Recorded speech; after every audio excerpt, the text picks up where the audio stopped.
So thanks for joining us, Paul. Let me start with a very broad question for you. Like sound art is a phrase we're hearing more and more of these days. How do you describe it?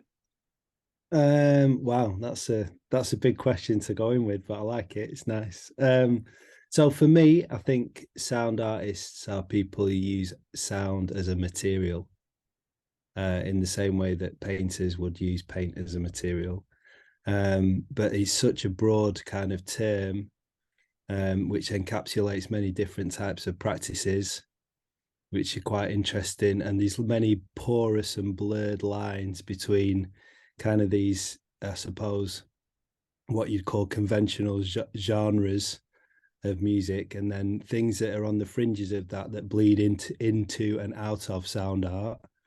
Um, Kind of in the contemporary uh,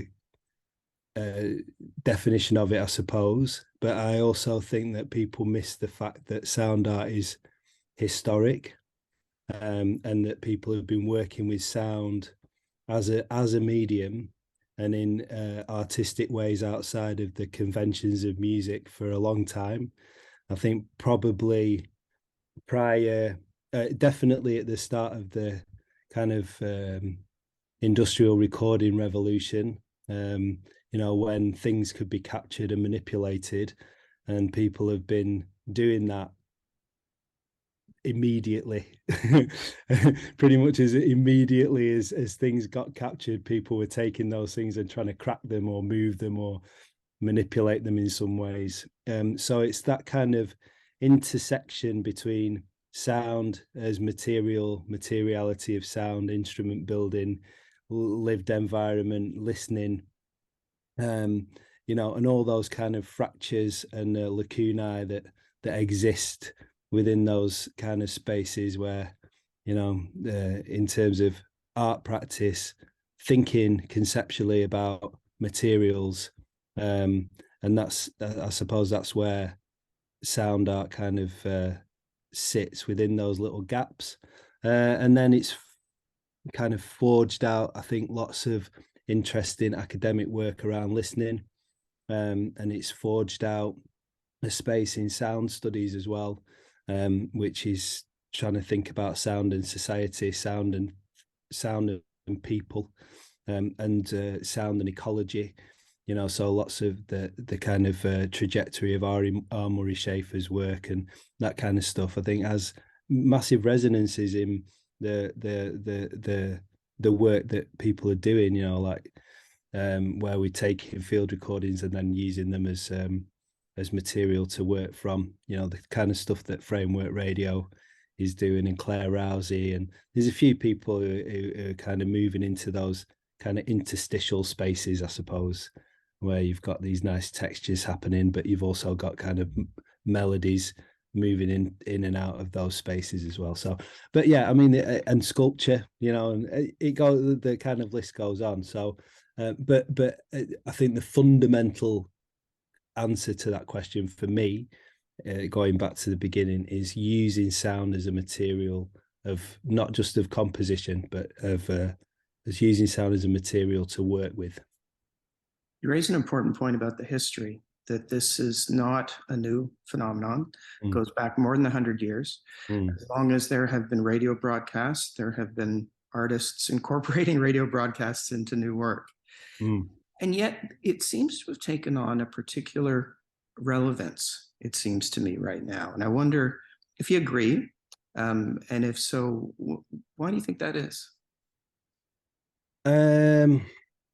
I think it's taken on a relevance because it allows a certain type of conversation to be had with an audience, which is very much different than a visual one, and very much different than a filmic one, and or a cinematic one, let's say. And it takes people to different spaces of experience, I think, which are effective. And I think sound has music for a long time. People have talked about the idea of affect in sound and how it takes over you when you go somewhere and you can feel this kind of vibration. And I think, or you can feel connected to something or a player or some kind of emotion which is difficult to describe, or you know, these kind of mysterious spaces in the world which you can't get hold of that somehow exist in the sonic. And I think within that, it opens up a lot of possibilities for artists, whether they consider themselves to be musicians or not. You know, I think working with sound opens up a space of communication which is unavailable, perhaps, in different using different types of media, and so that's perhaps one of the reasons why there's been a kind of a surge in people wanting to access it. And I think, you know, from a kind of logistical level, I think the other thing, and this has been said about audio again for many, many years, is that it's cheap and it's accessible. I mean, if you want to record something nowadays, you've got your phone and you can record it and it sounds pretty good. You know, you don't have to spend thousands of pounds on something. And there's access to computer programs which allow you to manipulate that stuff really interestingly. And, you know, like with all these things, is there's pros and cons to that. But I do think that the idea that it's accessible has given people the space to experiment, and that the experiments have also been given a space to exist because of kind of internet channels which allow that stuff to happen. You know, so Bandcamp, for example, being a nice example of that, where people can do things and play, you know, and play with form and play with convention and play with kind of the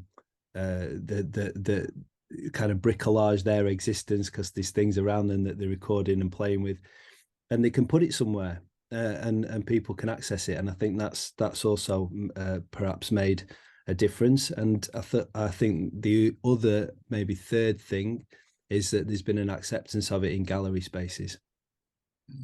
I think probably since 2000s, late 2000s and 2010 onwards, maybe the last 10 years or so, there's been a greater acceptance of that kind of work in gallery spaces, and curators being able to understand what to do with it.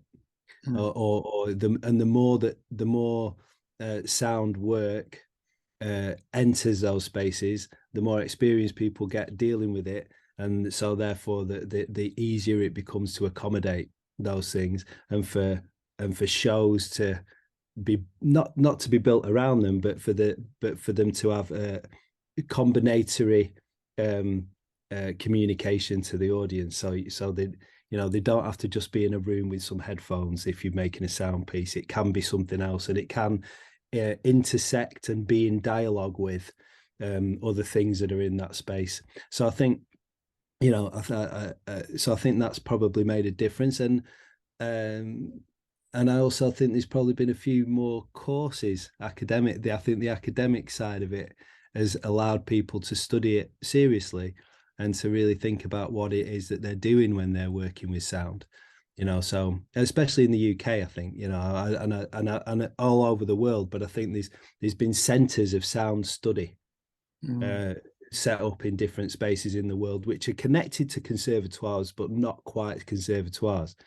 You know, so you've got kind of LCC, Chris App Sound Studies in London, and they're community-based hubs of people who get together and kind of understand or try to understand what it is going on when you sound walk, or when you you know, process something in a certain way, or what you're actually trying to do with that. And I think that kind of structure in terms of conceptual scaffolding makes a lot of difference to the way that people approach the projects that they do, what they do, and why they do it.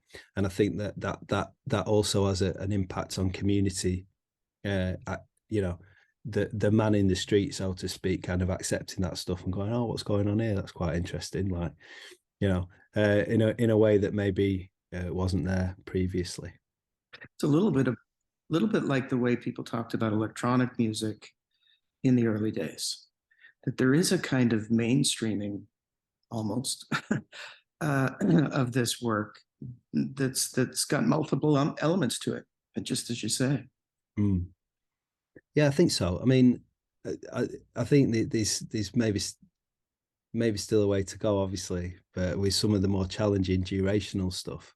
But yeah, and I think you kind of, you know, you're just hearing a lot more noisy stuff, I think, Mm. because of electronica, and people are kind of used to those crunchy or dissonant noises, and things that are kind of noisy end up being listenable in a chart sense. Let's say, you know, people are listening to kind of quite hard techno or strange dance music, or, you know, these people on the radio playing really quite cut up, weird, you know, electronica stuff, which then kind of finds its way into those spaces. And I think the other thing, and maybe this is a bit cynical from on my behalf, but people need so much content these days, right? Mm. You know, like every radio station's got another set of content that they need to fill, and every YouTube channel's got another set of content that they need to fill. And, you know, so it's all right to have 3 hours of experimental music on every radio station, on every digital radio station. You know, in fact, it's probably all right to have two shows, because there's that much content is able to be accommodated in the digital sphere.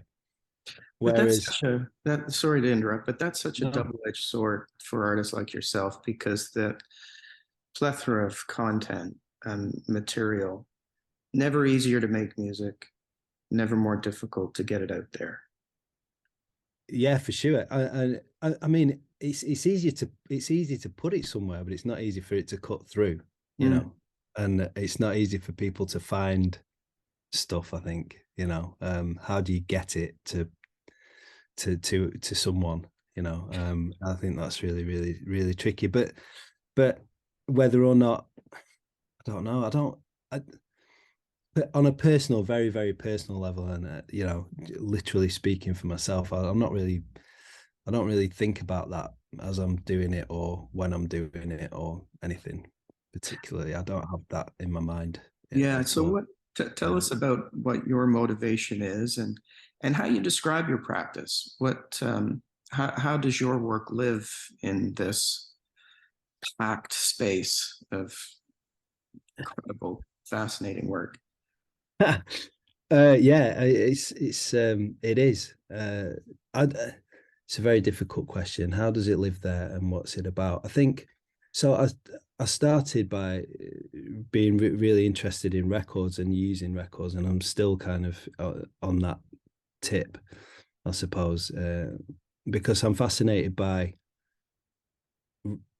the paradox which records kind of bring us, in them being the object or the unit of material uh, commodification of music. But and I think that that's fascinating, and the fact that they're kind of were and are becoming again some kind of cultural icon and some trend. But they're also kind of plastic detritus, and you know, they've got all these kind of combinatory and interesting paradoxes attached to them. There's some interesting work being done by a guy called Sasha Brossamer, who's like thinking about shellac and the colonial connections with shellac, and the way that those transnational flows, if you're thinking about apodiri, you know, move, and how that stuff moves around the world. So records are fascinating, and I think endlessly fascinating and endlessly interesting, not just as in terms of what they contain, but also what they carry along with them. But they're also fascinating in terms of the material, like literally as a thing, as an object, I think. Um, so, and they've got sonic potential beyond the surface, you know, and beyond the groove, and that's so. I'm also always, and I have always been interested in that. You know, how do we get something more out of this? You know, and I think that's at a you know, there's quite a lot of people working in that space. You know, there's some great turntablists, Shiva Feshareki and Miriam Rezai and Evik Shen and Maria Chavez, and you know, some great people working in that space. Graham Dunning doing great stuff in that space. So as well, you know, as well as the classic turntablist crew, you know, Scratch Pickles and all them guys. So got a shout out DJ Woody from Burnley, who lives down the road from me. So you know, but yeah. So I mean, and that kind of remaking, appropriation of stuff, I think is really fascinating. But in terms of the last record and the record that's that Jack's just put out on Hard Return, I think that I've always really been interested in the family stories, or the stories that are connected to records, the personal with records. And I think one of the things with that has always been that, you know, you go to someone's house and they'll have 20 records at the bottom of a bed or whatever somewhere, and they won't have a record player and they'll never listen to them, but they just go from place to place and they stay there and whatever, and they're cumbersome and unwieldy and all that stuff. And you kind of go, why have you got them? And all the stories start to come out, and all of a sudden, you know, this is kind of a diary of someone's life in a way, or at least a capture of a space or a time in someone's life. And that to me is also quite fascinating, I think. You know, I'm interested in the personal, you know, and I'm interested in those small stories, the things that connect families together, I think, and the music that connects families together and how we remember it. And I'm also you know, interested in memory. Please tell the story of the new release, because it is just such a wonderful example of this. Thank you. I'm just going to take a drink if that's all right. Yes. So the new release is called The Night Is Young, and it's made my nana Joan and my granddad Stanley, who lived in Preston, who were my mum's mum and dad. They I inherited a gramophone from them, which I've had for many, many years, and it's sitting down here on the floor next to me. And I've never really known what to do with it particularly. But every time you wind it up and put something on, it's just the most amazing experience, and it sounds unbelievable, and it's still kind of in great working order. And I've literally not, you know, I don't service it. I'm not like, you know, I'm not polishing it and kind of, you know, kind of doing the maintenance. It just is beautiful and a brilliant thing. But I also got a stack of records that my nana and granddad's records, and I have vague memories of being very little, of playing with it and playing the records in their front room. You know, so, but I didn't really know what the songs were or anything like that. Anyway, so I unearthed the gramophone and started to kind of listen to these records, but then from a kind of hip hop sampling perspective, started to hear these little fragments, and because they're so manipulable, right? You know, you've got this big clunky tone arm which is real heavy, and a big fat and a stylus. And actually, you can see the wear. So as they turn, you can really see how damaged they're becoming as they play. And then if you pull the needle back and you hit that groove, it's kind of like you can see the degradation starting to happen. So again, this is like, you know, there's something very affective about that connection between seeing that happen, but also hearing it happen in real time. You know, so I just kind of spent a few days doing some experiments, trying to loop little sections as best as I could by eye with this clunky wonky machine, like, you know.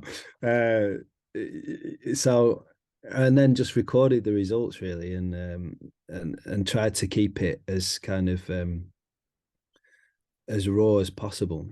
I didn't, and that's so a couple of the pieces on there are literally just that, with some post processing, because you know, I think this is maybe the other thing with sound art, or especially with what whether I do it well or not is another question. But what I'm trying to do is to kind of get as much interesting sound out of one thing as I possibly can, Mm. you know, Mhm.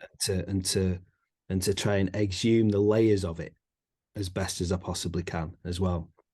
So, um, so that, so, and I suppose I could have done that, and I may be thinking about trying to do that now in a live sense. So hooking the gramophone up to some delay pedals and some other stuff to try and do that in the live. But in terms of this release, it was kind of just in post really, because I was thinking, what can I do with these things? How can I make them evocative of the materials that I'm working with? I think that was the Mm. uh, the kind of thought process really. Is So, it is it the transformation of the sounds that interests you, or is there a bit of the documentation of a different time happening as well? Because both things strike me with this recording. yeah, I think both, and I think using materials that are far away from my experience is a really interesting thing. You know, I think especially when you kind of think about sampling practices, which are about, okay, well, I'm going to sample this thing because other people have sampled it or whatever. There's this kind of a way, but for me, the sound of that machine is so alien in many ways, and the sound of those records as well is so alien, especially when you're thinking about MP3, the sound of MP3s and listening to things on YouTube and all that kind of stuff, let alone their recording techniques, one take recording techniques in front of a horn, having to sing in a certain way, that proximity being there, the instruments kind of being in strange places in the back. You can kind of hear this space of the room. There's something very interesting about that, I think, as well.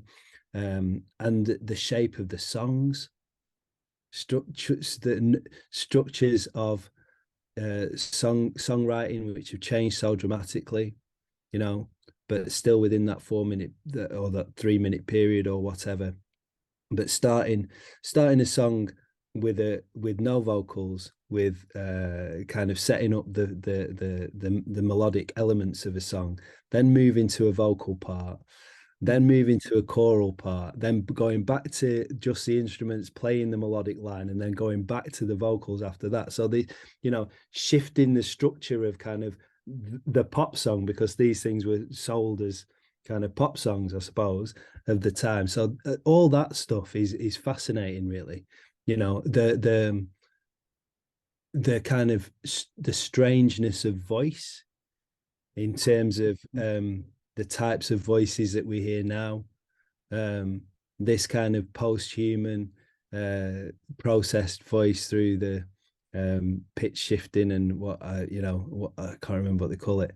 But that this kind of post-human voice that we've got at the moment, as opposed, and in a way, the degradation of that material makes something kind of feel very alien, in terms of the resonance of the singing and the frequency capture on a gramophone record, which is very small. Mm-hmm. So you kind of moving through all these very interesting kind of sonic places, I think, which are very different to the types of considerations that you have today when you're trying to record something or when people are trying to make something. It moves. Listening to a gramophone record from 1920 whatever moves all that stuff immediately, and that's ridiculously fascinating for me.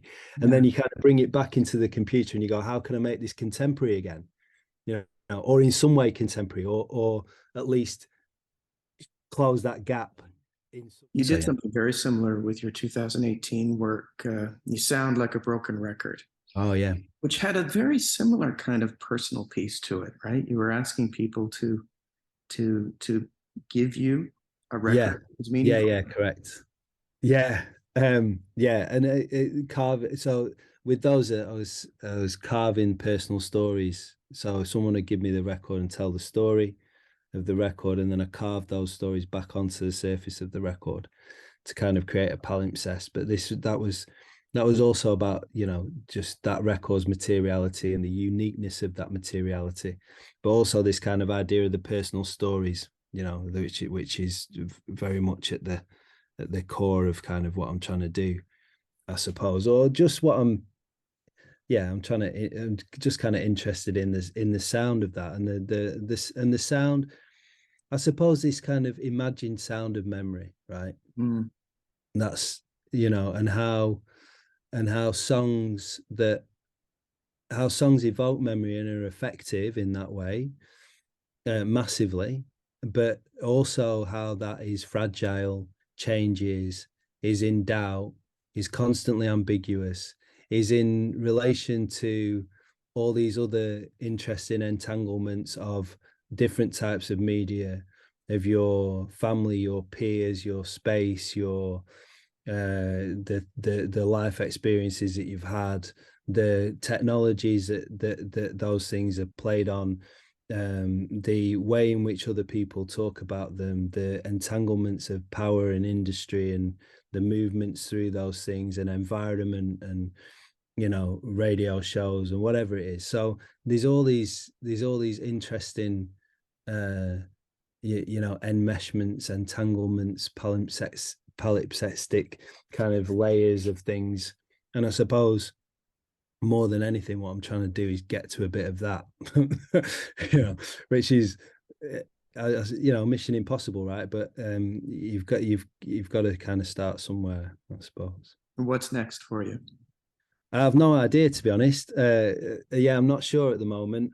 There's a few little ideas floating about, few bits and pieces, but yeah, I'm not 100% sure.